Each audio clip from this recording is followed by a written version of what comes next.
Let's get to another really important story, one that I really have my eye on. Honestly, I gotta say, I've got my heart in this one, even though I probably shouldn't. And so we will start with kind of where I'm biased towards the type of story, but don't worry, you're gonna get the full picture. Let's put this up there from Politico. I love this headline. Dems sweat Latino turnout in the California recall. The subhead there is, there are signs that Governor Gavin Newsom hasn't locked in a once reliable and fast-growing Democratic voting bloc. So this is really interesting because one of the things that they have been pushing for is they're saying, look, the vast majority of the voters in the California recall, at least so far, 2 weeks still to go, with early voting are Democrats. And what, me and other people are saying, well, so that's not necessarily going to save you. It's California. Actually, it seems that Latinos in particular, as we spoke about with Gustavo Arellano, which was a great interview, is that a lot of them don't like Gavin Newsom. Gavin Newsom is actually underwater with Latinos in the state of California, and particularly, Marshall, around lockdowns, which is that a lot of these people, small business owners, people themselves who are employees in some of these places, are the ones themselves who actually suffered. So it's kind of interesting that we could see a big turnaround. The other thing that I would say here is that I try to look at the huge polling miss. This is before I bring you a poll showing Gavin Newsom way up. And I'm saying the only reason that I'm still have a little bit of hope that this might actually happen. Look at what happened in Texas. Nobody expected the Laredo, South Texas move towards Trump. Obviously, something's going on there. I think a huge part of that had to do with the lockdowns. A big part of it also had to do with the stimulus checks and more. But the general critique, hatred, whatever you want to call it, of working class Latinos against, this kind of blue establishment, which kind of Kamala Harris and Gavin Newsom definitely embody more than Joe Biden, that's still there. And I would personally bet on the salience kind of that force here, which is why I think things might be more fluid. Maybe I'm crazy. Maybe I just want to see Gavin Newsom get recalled. I think it would be a Brexit-level event, like in American politics. But I'm curious for your view on all of this. Yeah, I don't think it's Brexit level. A, because apologies to Californians, I'm an Oregonian. The referendum system is insane. Like this isn't like I think if we could design a system from scratch, no one would use this system. It's clearly an antique from the progressive era. Sure. Apologies. I don't know if there's a case for making some type of recall system, but I don't think people would design it this way. I want to bring up a tweet that Parker Thompson, a Silicon Valley venture capitalist, brought up because he's very much in the camp that you're in. He isn't happy with Gavin Newsom, but he says the following. I would really like to hear the case for why Larry Elder is good rather than why Gavin Newsom is bad. We can agree he's bad, but why would Elder make my life better than the status quo?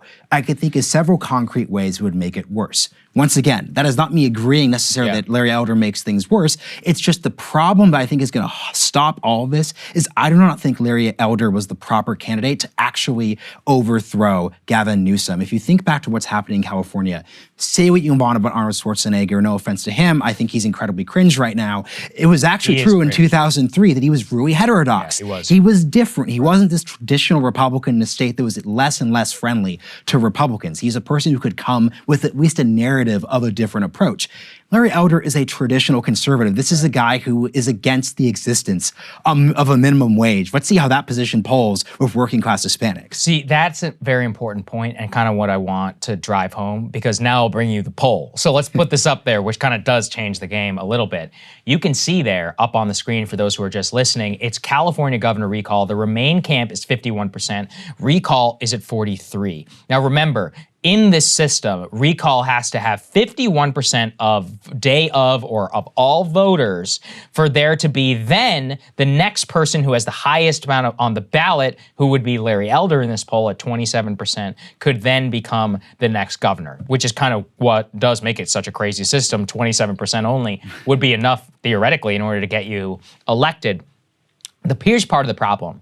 I think Larry Elder might have peaked too soon. I think what happened is that people saw the poll, like California Democrats who don't like Gavin Newsom, but then they were like, wait a second, I don't want a boomer Republican to be my governor. And so now they are beginning to be a little bit more activated. But here's the thing, given Here's part of the problem is nobody ever really spends that much time polling California because it always goes blue, number one. Number two, Latinos, as we saw in Texas and in Florida, notoriously difficult to poll. Very, it's one of those things where people have never invested in the community. There's definitely not, it's very difficult in order to gauge public opinion.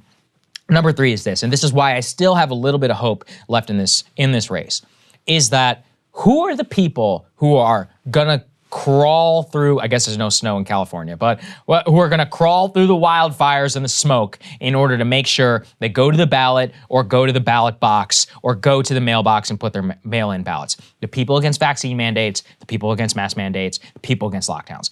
Those, as you're seeing at school districts all across this country, who are the people who are most pissed off, who are showing up? It's the ones who are most pissed off. So when you have this highly agitated base, and then rest of the people who are just like, I don't know. And this is what we had with Gustavo. People don't like Gavin Newsom.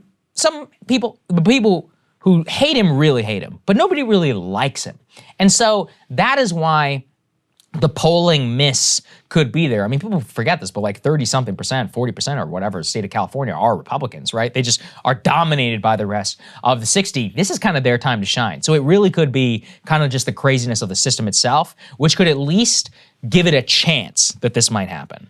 You know, what's really wild here, a couple things. One, I just want to go back to the Larry Elder point that you made, which is really the peaking too early. Because of that peak, it made the race about, do you want Larry Elder to be governor? Once again, that's why I was bringing up that Parker Thompson tweet. The actual thing that was actually really bad for Gavin Newsom is, do you like Gavin Newsom? This is the point that you're making when it's about that. The second point is, if you're looking at these super red states like Texas or these blue states like California, the people who are going to actually overthrow that establishment status quo long-term, because let's get real, Larry Elder, if he wins, will not be reelected in 2022. They have to be heterodox. They can't just be the opposite of whatever's in power, but you have to say, hey, like, I'm actually a moderate Democrat who doesn't like the lockdown policy.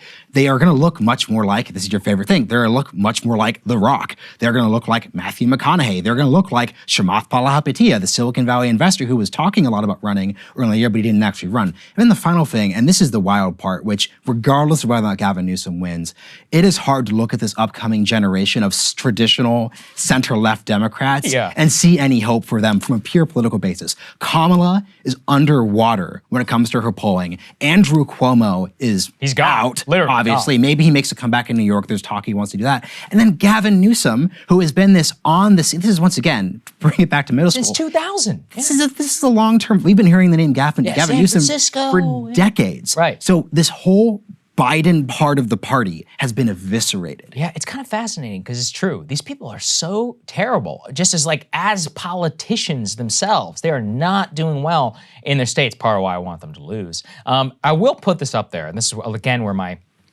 little bit of hope comes in. From CNN, our producer James found this piece.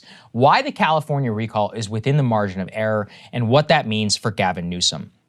It's from Harry Enton. He's a polling guy I've always kind of respected, used to work over at 538. So what he points to is that the polling for the recall is actually quite limited. So even though I think we've brought people here 2, maybe 3 different distinct polls, and I want to be clear, the last 2 big polls that have come out of the state of California have Newsom not just up, but up big. Prediction markets and all that stuff, not even close to what they're pointing to.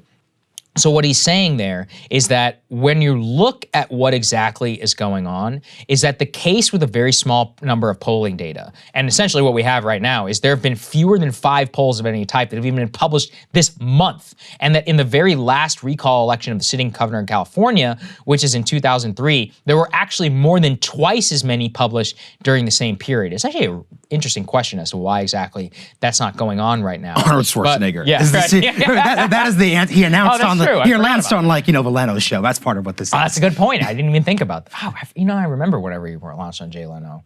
TBT. Terminator 3 came out. That was a big polling month. What a time, man. Right before Iraq too. It must have been nice. But really what they're saying is that, and what Harry Enton points to, is that the lack of polling period is actually, and then still, the tightness and the margin of error, even with what I'm bringing people right now, still puts Gavin very much within that margin of error. And so, you know, the Krystal and Saagar rule of polling is whatever it is for a Democrat, add like a minimum of 4 and probably 7 whenever it comes to Republicans. And we'll get to that later, a particularly egregious example. So that's why I kind of still have a dog in this fight. Hey guys, thanks so much for watching. That's right. Just as a reminder, you can become a premium subscriber today. Watch the full show completely uncut, our reactions to each other's monologues. You get to listen to it, you get to ask us questions, all that good stuff. Link is right there in the description or at breakingpoints.com. Best of all, great way to say screw you to the mainstream media.